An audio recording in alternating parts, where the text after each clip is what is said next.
आलोक द्विवेदी जी, आपका news one India में बहुत बहुत स्वागत है। जी धन्यवाद। आलोक द्विवेदी जी, देखिए, जिस तरीके से आचार्य प्रमोद कृष्णम की अब ओपी राजभर से मुलाकात और बीते दिनों जिस तरीके से ट्वीट आए हैं, किस तरीके से इनको देखा जाए, क्या मायने समझे जाए? क्या अब कांग्रेस का साथ छोड़ करके कमल थामेंगे? देखिए, आचार्य प्रमोद कृष्णम लंबे समय से कांग्रेस खिलाफ बयानबाजी कर रहे हैं। आप उनके बयानों को सुनेंगे तो पिछले कुछ सालों से लोकसभा 2019 चुनाव के बाद से ये तो देखा जाए कि आचार्य प्रमोद कृष्णम का कांग्रेस से थोड़ा सा मोह भंग हुआ। उसके बाद उन्होंने कई बयान जो है राहुल गांधी के खिलाफ भी दिए हैं, कांग्रेस पार्टी के खिलाफ भी दिए हैं। लगातार वो उनके कांग्रेस के खिलाफ बयानबाजी करते रहे हैं।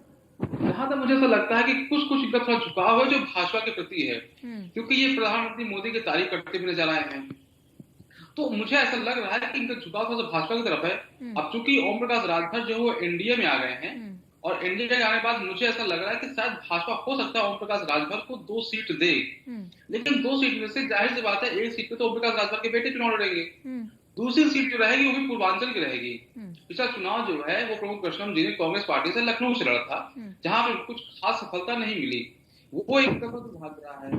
उसके बाद प्रमोद कृष्णम के बाद समझ में आ गई कि अगर यूपी की राजनीति करनी है तो उन्हें या भाजपा या इंडिया में जाना ही पड़ेगा, क्योंकि कांग्रेस का जो है यूपी में कोई वजूद नहीं बचा हुआ है। और ये बात समझ में आ गई, इसीलिए बीजेपी में कांग्रेस में रह करके बीजेपी के लिए फील्डिंग करते नजर आ रहे हैं।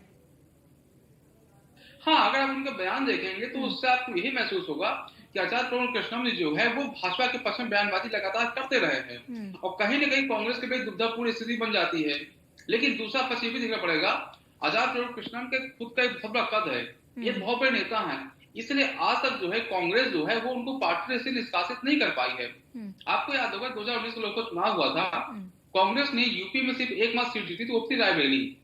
14 के चुनाव में 2 सीट मिले थे, अमेठी और रायबरेली। 19 में अमेठी में राहुल गांधी चुनाव हार गए, अब सिर्फ एक सीट है। तो ऐसे में आचार्य प्रमोद कृष्णम ने एक सफल मूवमेंट किया, मैं कहूंगा सफल कदम उन्होंने बढ़ाया हुआ है अपने राजनीतिक हितों की रक्षा करने के लिए। ये जो भाजपा में जा रहे हैं, व्यक्तिगत तौर पर मुझे लगता है कि इसमें कुछ भी गलत है। एक राजनेता जो राजनीति में आया हुआ है वो सिर्फ इसलिए आया उसको राजनीति करनी है। वो चुनाव हारने के लिए कोई नेता चुनाव नहीं लड़ना चाहता है, वो चुनाव जीतने के चुनाव लड़ना चाहता है। कांग्रेस का जो अभी वर्तमान में यूपी में जो स्थिति है वो ऐसी नहीं है कि वो कुछ भी परफॉर्म करने के बाद भी है वो कुछ एक सीट ज्यादा निकाल पाए। कांग्रेस के लिए इस बार राह आसान नहीं हो सकता है। यूपी की 80 सीट में से कांग्रेस को इस बार एक भी सीट ना मिले। आचार्य प्रमोद कृष्णम खुद इस बात को समझ रहेंगे और मुझे ऐसा लग रहा है इसीलिए वो प्रकाश राजभर से मिल रहे हैं और हो सकता है और भी लोगों से मिले, वो भाजपा के लोगों से हो सकता है उनकी मीटिंग हो। और मुझे लगता है कि आचार्य प्रमोद कृष्णम यदि भाजपा में आना चाहेंगे तो मुझे लगता है कि भाजपा भी जो है वो काले बिछा करके प्रमोद कृष्णम जी का स्वागत भी करेगी। ठीक है, आलोक द्विवेदी जी, अगर भाजपा में आते हैं प्रमोद कृष्णम तो भाजपा को कितना फायदा? देखिए, इसमें कोई दो राय नहीं। प्रमोद कृष्णम अगर प्रवक्ता भाषा बनाती है तो प्रमोद कृष्णम बहुत ही मजबूती से भाजपा का पक्ष रख सकते हैं। तो आज के समय में जो यूपी की राजनीति जिनका इंटरेस्ट है उनमें शायद कोई व्यक्ति होगा जो प्रमोद कृष्णम को नहीं जानता है। हमने प्रमोद कृष्णम को लगातार कई टीवी डिबेट में देखा हुआ है, कांग्रेस के पक्ष रखते देखा हुआ है, तो हम लगातार उनको टीवी देखते हुए आ रहे हैं। तो अगर प्रमोद कृष्णम आते हैं तो उसका लाभ भाजपा को कहीं ना कहीं तो मिलेगा ही, इसमें तो मुझे कोई शंका नहीं है। आचार्य प्रमोद कृष्णम के आने से भाजपा को लाभ मिलेगा और हो सकता है राजनीति में कुछ भी असंभव नहीं है।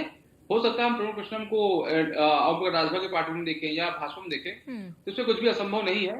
जहां से उनको टिकट मिलने के चांस दिखेगा आचार्य प्रमोद कृष्णम वहां से मुझे लगता है कि उसी पार्टी के आधार पर वो चुनाव पार्टी बदलने का फैसला करेंगे। ठीक है आलोक जी, हमारे सहयोगी एसके वाजपेयी भी फोन लाइन पर बने हुए हैं। एसके, देखिए, मुलाकात हुई है, मुलाकात के कई मायने निकाले जा रहे हैं। मुलाकात को लेकर के सियासी गलियारों में हलचल तेज हो गई है, कैसी हलचल चल रही है, क्या कुछ है जानकारी? कर रहे हैं उन्होंने आपके